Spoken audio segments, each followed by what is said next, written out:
نصلی ونسلم علی رسولہ الکریم اما بعد فاعوذ باللہ من الشیطان الرجیم بسم اللہ الرحمن الرحیم اتخذوا احبارهم ورهبانهم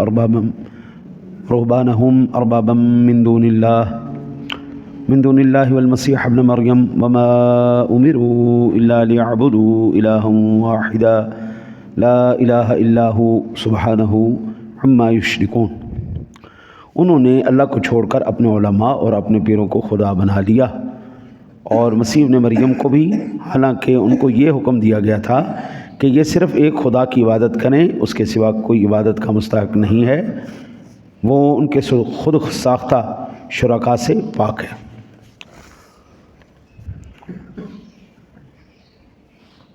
اللہ تعالیٰ نے ان لوگوں کی مذمت کی ہے جو لوگ اپنی طرف سے حلال اور حرام قرار دے دیتے ہیں۔ حلال اور حرام کرنے کا اختیار صرف اللہ اور اس کے رسول صلی اللہ علیہ وسلم کے پاس ہے، اللہ کے پاس ہے یا اس کے رسول کے پاس ہے، بس حلال اور حرام اللہ رسول کریں گے، مجھے اور آپ کو یہ اختیار نہیں ہے۔ ہمارا المیہ یہ ہے کہ اس وقت ہمارے پاس دو شریعتیں چل رہی، ہمارے پاس اس وقت دو شریعتیں چل رہی، ایک چل رہی اللہ رسول کی شریعت، ایک چل رہی عوام کی شریعت۔ اللہ رسول کی شریعت میں کیا ہے کہ جب 3 مرتبہ طلاق دی جائے گی تو وہ 3 مرتبہ ہی ہوگی، وہ ایک دفعہ تصور نہیں کی جائے گی۔ عوامی شریعت میں میرے پاس یہ پہلے بھی مسئلہ آتا رہا ہے، رات کو بھی یہ میرے پاس مسئلہ آیا ہے کہ ہمارے محلے میں ایک باجی صاحبہ ہیں، ان کے پاس اگر کوئی 3 طلاقیں دے کے چلا جائے تو وہ اس کو کہتی ہیں کہ ہمیں مولوی نے کدی کسی دا گھر وسن بھی دیتا ہے، مولوی کسی دا گھر وسن نہیں دیندے، جاؤ 60 مسکیناں نو کھانا کھواؤ تو تہاڈی طلاق لے گئی۔ اچھا، اب وہ مائی صاحبہ کے کہنے پر اگر کوئی ایسا عمل کرتا ہے، دوبارہ ازدواجی معاملہ کرتا ہے، تو اب وہ تو صحبت تو نہیں کہلائے گا، تو وہ زنا کہلائے گا، اور اگر اس سے اولاد ہو جاتی ہے تو وہ نسبی تو نہیں کہلائے گی، وہ نسبی اولاد تو نہیں ہے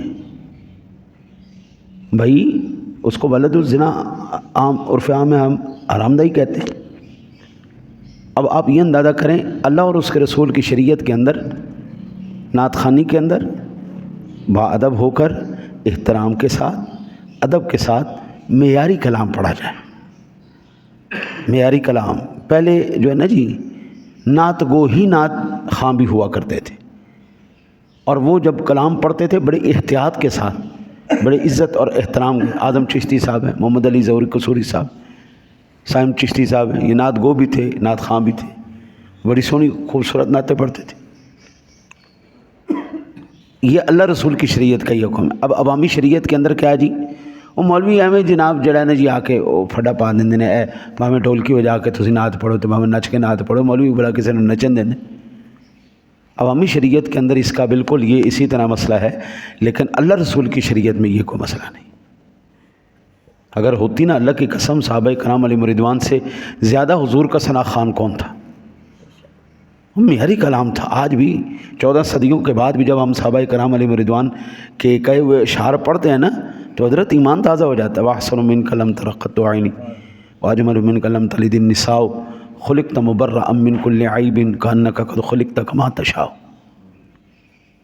ہاں جی، جب ہم صدیوں پرانا کلام سنتے ہیں نا جی، بلغ العلا بکمالہ کشف الدجا بجمالہ حسنت جمیع خصالہ صلو علیہ، آج بھی ہمارے دل تازہ ہو جاتے، ایمان تازہ ہو جاتے ہیں۔ اتنے خوبصورت کلام اعلیٰ حضرت نے بڑا بڑے شاندار کلام لکھے۔ ایک مشہور زمانہ آپ نے کلام لکھا، مصطفیٰ جان رحمت پہ لاکھوں سلام، شمع بزم ہدایت پہ لاکھوں سلام، سب سے اولا ہو اعلیٰ ہمارا نبی، سب سے بالا ہو اعلیٰ۔ ہاں جی، ان کی مہک نے دل کے غنچے کھلا دیے ہیں، جس راہ چل دیے ہیں کوچے بسا دیے، چمک تجھ سے پاتے ہیں سب پانے والے، میرا دل بھی چمکا دے چمکانے والے۔ یہ خوبصورت کلام تھے، ایمان تازہ ہوتا تھا، یہ کلام سن کر ایمان تازہ ہوتا تھا۔ اب مصیبت خانہ یہ ہے، حلال اور حرام کے فتوے وہ دے رہے ہیں جن کو اس بات کا علم ہی نہیں ہے کہ عبارت النص کیا ہوتی ہے، اشارت النص کیا ہوتی ہے، اللہ دلالت النص کیا ہوتی ہے، اقتداء النص کیا ہے، یہ ظاہر کیا ہے، نص کیا ہے، مفسر کیا ہے، محکم کیا ہے، خفی کیا ہے، مشکل کیا ہے، مجمل کیا ہے، مشابہ کیا ہے، ان کو جن کو ان جو ہے نا جی وہ تعریفات کا پتہ ہی کوئی نہیں، وہ حلال اور حرام کے فتوے دیے بیٹھے۔ اب ظاہری بات ہے وہ حلال اور حرام کا فتویٰ دیں گے تو پھر اللہ کے ساتھ شریک ہی ہو گیا نا جی۔ اللہ کیسے ان لوگوں کو پسند کرے گا؟ انہوں نے پھر خدائی بنا لیا نا، عبادت شروع کر دی نا جی ان کی۔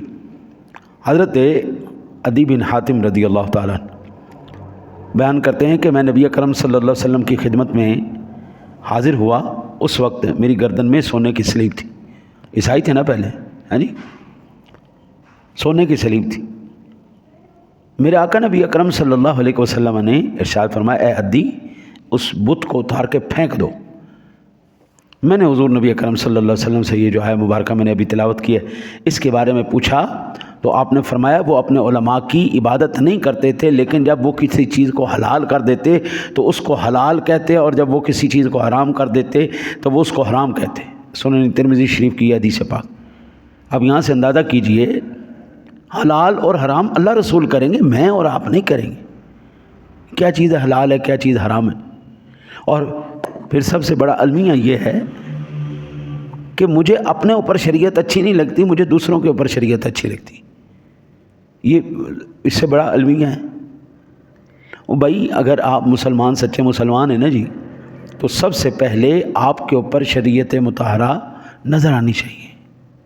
پھر آپ یہاں پر آنے والا نا جی مسجد کے اندر، میرا تو حسن ظن ہوتا ہے سب اللہ رسول کے لیے آتے ہیں، لیکن جو ہمارے حالات ہمارے گزرے، ہم جن کو فیس کرتے ہیں روزانہ ہر نماز میں فیس کرتے ہیں، وہ نماز پڑھنے کی بجائے آ کے نا جی وہ امام کی غلطیاں چیک کریں گے، امام کی غلطیاں نوٹ کریں گے۔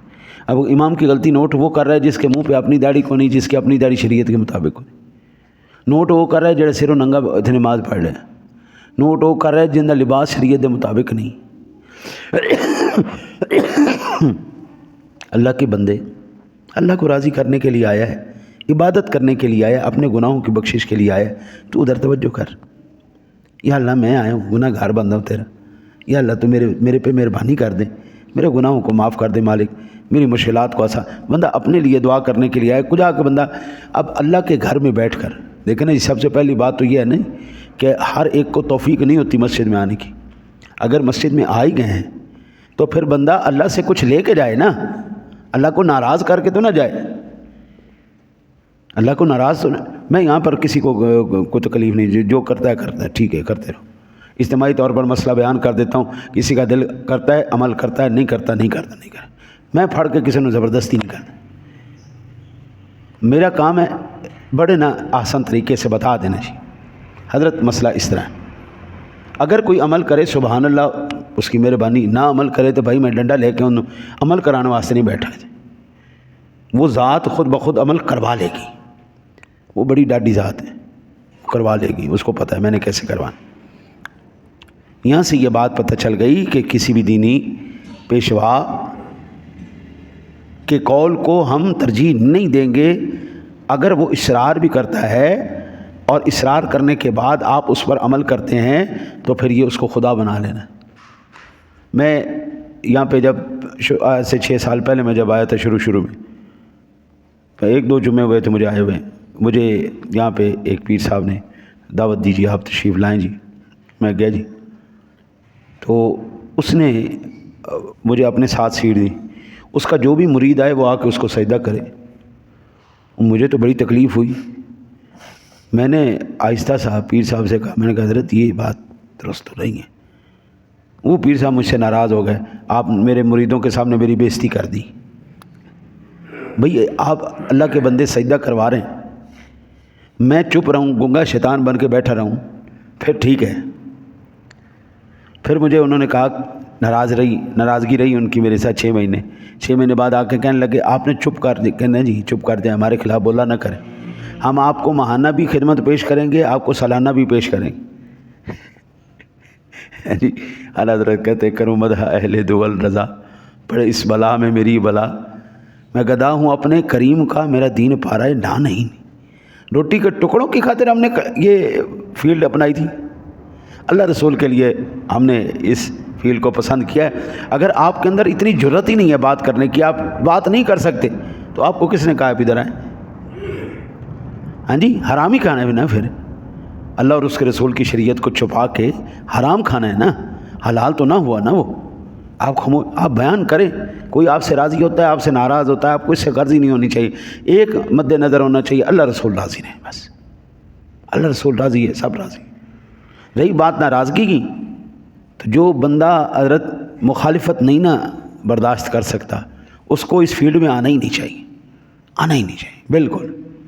اس کائنات میں سب سے عظیم ترین ہستی میری نظر میں مخلوق خدا میں حضور جناب رسالت مآب صلی اللہ علیہ وسلم، میں حضور سے زیادہ افضل کسی کو نہیں مانتا پوری مخلوقات میں۔ مخلوق میں میرا نبی سب سے اونچا ہے بھائی، اس کے بعد ٹھیک ہے ہزاروں کو فضیلتیں ہیں، لیکن جب بات آئے گی فضیلت میں مخلوق میں تو میرے نبی سے اوپر کوئی نہیں۔ ایمان سے بتائیے گا، کیا حضور نبی اکرم صلی اللہ علیہ وسلم کا آبائی علاقہ مکہ شریف نہیں تھا؟ جب حضور نبی اکرم صلی اللہ علیہ وسلم چپ رہے، جب تک آپ نے اعلان نبوت نہیں فرمایا، سارے آپ کو صادق اور امین نہیں کہتے تھے؟ یہ قرآن پاک بھریا پہ جیسے ہی اللہ اور اس کے رسول کی بات کی، جیسے آپ نے اپنے شریعت محمدی صلی اللہ علیہ وسلم کی بات کی، لوگوں نے جادوگر بھی کہا، عجیب عجیب حضور کو کاہن کہا، جادوگر کہا، پتہ نہیں کیا کیا حضور کو نہیں کہا گیا۔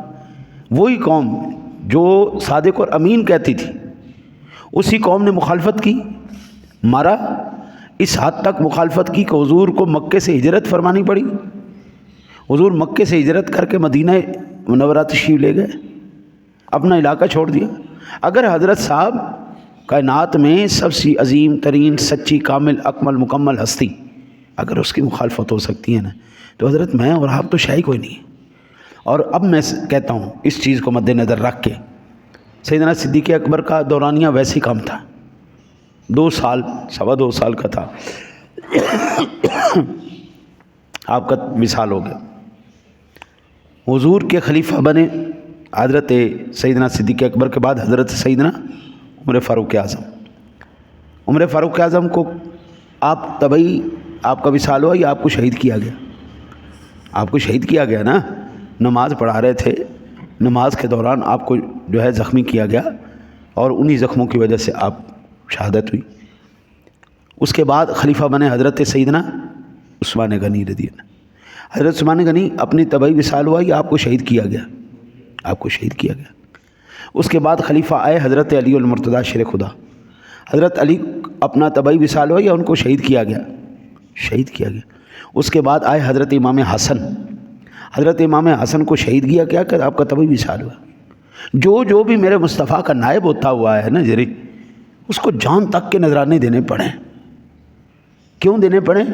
اللہ اور اس کے رسول کی بات کے لیے، اس کے نظام کے لیے۔ اور اگر یہ کوئی کہے نا جی کہ ہمیں تو ایسا بندہ چاہیے جس سے سارے ہی راضی ہوں، تو پھر ایک یہ وہ ہے شیطان جس سے سارے راضی ہیں۔ ورنہ اللہ والوں سے تو لوگ ناراض ہی رہتے ہیں، اور اتنے سخت ناراض رہتے ہیں کہ اب تو بیچارے جو ہے نا جی وہ کہنے پہ مجبور ہیں، بابت شاہی کوئی نہیں، بابت شاہی کوئی نہیں، بابت شاہی، وہ تو کر ہی کچھ نہیں سکتے، کر ہی نہیں کچھ سکتے۔ میں کہتا ہوں، آپ کہتے ہیں باب شاہ کوئی نہیں، ہمیں قرآن بتاتا ہے سورۃ الکہف، بابوں کے ساتھ جو کتا بھی مل جائے نا، اللہ کہتا ہے وہ کتا بھی بڑی شے ہے۔ وَكَلْبُهُمْ بَاسِطٌ ذِرَاعِهِ بِالْوَصِيدِ، اس کا ذکر کیا گیا، کتے کا ذکر کیا گیا۔ یہ تو باب شے کو نہیں۔ میں کہتا ہوں اللہ کے بندے قرآن پڑھ لے، اور کسی فاضل کے پاس بیٹھ کے پڑھ لے، تیرے عقائد اور نظریات ٹھیک ہو جائیں گے۔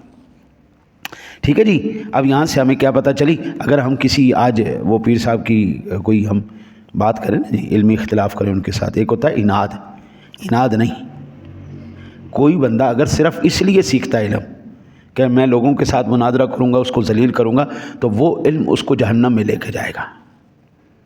مناظرے کے لیے، کسی کو ڈچ کرنے کے لیے، کسی کو ذلیل اور رسوا کرنے کے لیے اگر اس نے علم سیکھا ہے تو وہ اس کو سیدھا جہنم میں لے کے جائے گا۔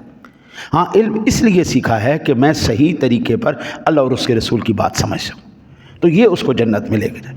اس کو کہتے ہیں علمی اختلاف۔ اگر کسی بندے کو کوئی بات سمجھ میں نہیں آئی تو دوسرا اگر اس کو بتا دے تو مثال کے طور پر کسی مذہبی پیشوا پیر صاحب سے کہا جائے نا جی، یا اس کے مریدوں سے کہا جائے کہ یار آپ کے پیر صاحب اس موقف پر، یہ موقف ان کا علمی طور پر درست نہیں ہے، یہ ہے اس کی اصل جواب، یہ ہے قرآن و حدیث، اللہ اور اس کے رسول کی بات یہ ہے۔ تو سیدھا کہتے ہیں تسی زیادہ انہاں کو قرآن پڑھے، انہوں نے قرآن بھی ہوندا سی، حدیث بھی ہوندی سی، وہ زیادہ تواڈے کول پڑھے سن، چلو چلو جاؤ۔